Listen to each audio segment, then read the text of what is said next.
Hello दोस्तों, equal knowledge channel पे आपका फिर से स्वागत है।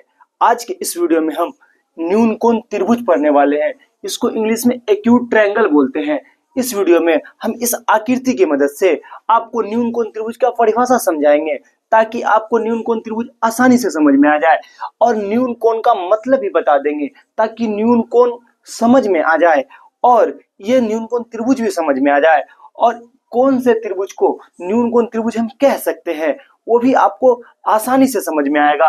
और न्यून कोण त्रिभुज के बारे में कुछ खास बातें, कुछ इंपॉर्टेंट पॉइंट आपको बताएंगे जो आपने अभी तक नहीं जाना है, तो वो भी जान लेंगे। और न्यून कोण त्रिभुज का क्षेत्रफल और परिमाप का फॉर्मूला बताएंगे, जिस फॉर्मूले की मदद से आप क्षेत्रफल और परिमाप निकाल सकते हैं। और क्षेत्रफल किसे कहते हैं और परिमाप किसे कहते हैं ये भी समझाएंगे, ताकि आपको न्यून कोण त्रिभुज का बेसिक नॉलेज हो जाए। यह न्यून कोण त्रिभुज का बेसिक क्लास है। आपने अभी तक इक्वल नॉलेज चैनल को सब्सक्राइब नहीं किया है तो सब्सक्राइब कर ले।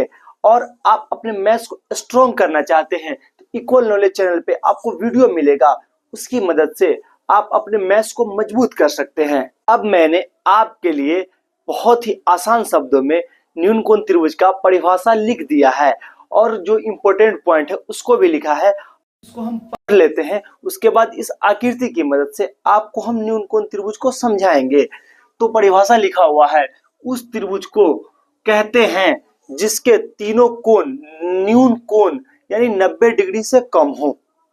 मतलब क्या हुआ, पहले हम न्यून कोण को ही समझ लेते हैं।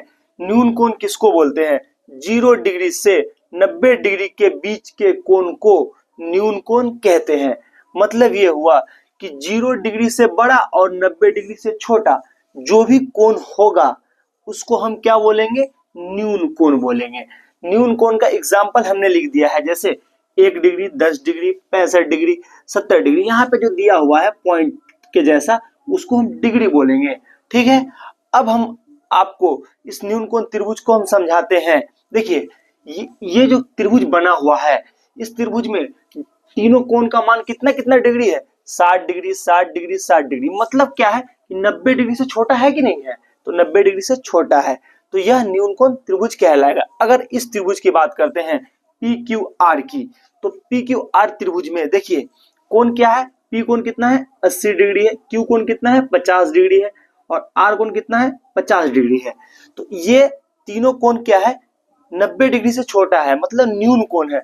जो त्रिभुज का तीनों कोण 90 डिग्री से छोटा हो, 90 डिग्री से कम हो, 0 डिग्री से बड़ा और 90 डिग्री से छोटा कोण हो, वैसे त्रिभुज को हम क्या बोलेंगे? न्यून कोण त्रिभुज बोलेंगे। अब हम आपको इंपॉर्टेंट पॉइंट समझाते हैं। देखिए, यहाँ पे पहला पॉइंट है, न्यून कोण त्रिभुज के तीनों अंदर के कोण का जोड़ 180 डिग्री होता है। जैसे त्रिभुज के तीनों कोण का माप 180 डिग्री होता है, उसी प्रकार न्यून कोण त्रिभुज के अंदर भी यही खासियत होती है। जैसे देखिए, यहाँ पे कोण ए प्लस कोण बी प्लस कोण सी तीनों का मान 180 डिग्री होगा, तो ये त्रिभुज के हम तीनों कोण का माप को हम जोड़ दिए हैं एक साथ, तो भी 180 डिग्री होता है। मतलब ये हुआ कि न्यून कोण त्रिभुज में भी यही खासियत मिलेगा आपको।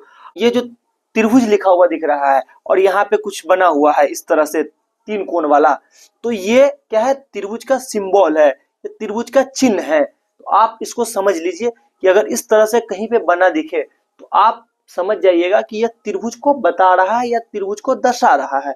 नीचे में कोण लिखा हुआ है, ये जो है कोण का चिन्ह है, कोण का सिंबल है।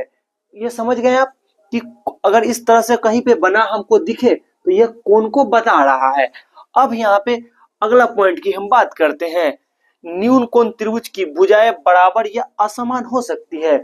इसका मतलब क्या हुआ? इसका मतलब ये हुआ, जैसे ये देखिए, ये आकृति है एबीसी, जो इस आकृति की सभी भुजाएं बराबर हैं, तो न्यून कोण त्रिभुज के अंदर ये खासियत भी हो सकता है कि उसकी भुजा आपस में बराबर भी हो सकती है, और इस त्रिभुज पी क्यू आर त्रिभुज की तरह अलग अलग भी हो सकती है। तो ये पॉइंट आपको, दूसरा पॉइंट भी समझ में आ गया होगा कि भुजा अलग अलग भी हो सकती है और न्यून कोण त्रिभुज की भुजा समान भी हो सकती है। अब नेक्स्ट पॉइंट क्या है?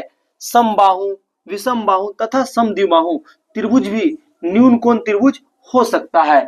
मतलब क्या हुआ? मतलब ये हुआ कि अगर समबाहु त्रिभुज मतलब जिसकी सभी भुजा बराबर होती है उसको समबाहु त्रिभुज बोलते हैं। अगर समबाहु त्रिभुज भी है तो वो भी न्यून कोण त्रिभुज हो सकता है। अगर विषमबाहु त्रिभुज है जैसे PQR की तरह, अगर वह विषमबाहु त्रिभुज है तो वो भी त्रिभुज न्यून कोण त्रिभुज हो सकता है। ठीक है, अगला पॉइंट है समद्विबाहु त्रिभुज। समद्विबाहु त्रिभुज वैसे त्रिभुज को बोलते हैं जिसकी दो भुजा आपस में बराबर होती है, तो उस तरह का भी त्रिभुज अगर हो तो वह भी न्यून कोण त्रिभुज हो सकता है। तो आपको ये समझ में आ गया होगा। मैंने आपके लिए न्यून कोण त्रिभुज का फॉर्मूला लिख दिया है। उससे पहले हम आपको क्षेत्रफल और परिमाप को समझा देते हैं। क्षेत्रफल का मतलब क्या होता है? क्षेत्रफल को इंग्लिश में एरिया बोलते हैं। कोई भी आकृति जितना जगह छेकेगी ना, जैसे ये आकृति है, ये जितना जगह यहाँ पे छेक रही है, जितना जगह ले रही है, जितना एरिया ऑक्युपाइड कर रही है ना, वही उस आकृति का क्षेत्रफल कहलाएगा। जैसे यह आकृति ABC है तो यहाँ से लेके यहाँ तक का जो जगह छेक रहा है उसी को उसका क्षेत्रफल बोलेंगे। अब परिमाप का मतलब बताते हैं। देखिए, परिमाप का मतलब होता है किनारा के लंबाई का जोड़। जैसे इस आकृति में देखिए, इसका किनारा यहाँ से लेके यहाँ तक 4 मीटर है, यहाँ से यहाँ तक भी 4 मीटर है और C से A तक भी 4-4 मीटर है। तो इन तीनों का अगर हम जोड़ कर देंगे 4 + 4 + 4, अगर इस तरह से कर देंगे तो कितना हुआ? 12 मीटर। तो इस आकृति का परिमाप क्या होगा? इस न्यून कोण त्रिभुज का परिमाप क्या होगा? 12 मीटर। मतलब किनारा के लंबाई का जोड़ को ही परिमाप कहते हैं। ठीक, समझ में आ गया? अब देखिए, अगर इस न्यून कोण त्रिभुज का अगर हमको क्षेत्रफल निकालना हो, अगर हमको आधार और ऊंचाई दिया हो, तो इस फॉर्मूला की मदद से हम इस न्यून कोण त्रिभुज का अगर हमको ये हाइट अगर 5 मीटर दे दिया है तो हम इस फॉर्मूला की मदद से हम न्यून कोण त्रिभुज का क्षेत्रफल निकालेंगे। अगर हाइट न दिया हो, अगर तीनों भुजा की लंबाई दिया हो, तो ये वाला सेकेंड वाला फॉर्मूला की मदद से √S × S - A S - B S - C, इस फॉर्मूला की मदद से हम न्यून कोण त्रिभुज का क्षेत्रफल निकालेंगे। अब यहाँ पे न्यून कोण त्रिभुज का परिमाप का फॉर्मूला लिखा हुआ है, तीनों भुजा के माप का जोड़। ठीक है, तीनों भुजा का माप मतलब तीनों भुजा के लंबाई को हम एक साथ जोड़ देंगे, उससे क्या निकलेगा? न्यून कोण त्रिभुज का परिमाप निकलेगा। तो हम उम्मीद करते हैं आपको ये वीडियो पसंद आया हो और समझ आया होगा। इस वीडियो को अपने दोस्तों के साथ शेयर करें और आपने अभी तक इक्वल नॉलेज चैनल को सब्सक्राइब नहीं किया है तो इक्वल नॉलेज चैनल को सब्सक्राइब कर ले